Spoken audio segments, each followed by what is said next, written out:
السلام عليكم ورحمة الله. أشرف حكيمي وهبة عبوك زواجهما على وشك التحطيم، قرار لا هوادة فيه على انستغرام. شائعات عن الطلاق والتوترات بين أشرف حكيمي وهبة عبوك والدا طفلين تطفو على السطح. زوجان على حافة.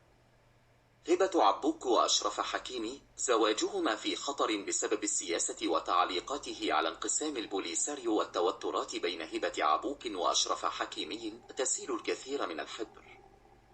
وفقا لمصادر مقربة من الزوجين، يعود خلافهما إلى يناير الماضي. أشرف حكيمي هبة عبوك خيانة كيليان مبابي، صورة تكشف الحقيقة.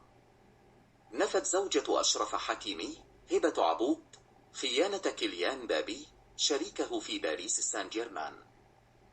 أشرف حكيمي قطيعة وحشية مع هبة عبوك. حقيقة علاقتهما تم استهداف أشرف حكيمي الذي وصل إلى نصف نهائي كأس العالم مع المنتخب المغربي بشائعة بغيضة تتعلق بحياته العاطفية. هبة عبوك في أزمته مع أشرف حكيمي أضعفته اتهامات الاغتصاب لأشرف حكيمي. كان بإمكان هبة عبوك الاعتماد على دعم حكيمي. أشرف حكيمي ذهب إلى نيويورك مع صديقه كيليان مبابي لحضور مباراة كرة سلة.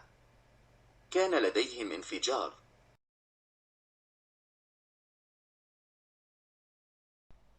شكرا لكم على المتابعة، ولا تنسوا الاشتراك في القناة.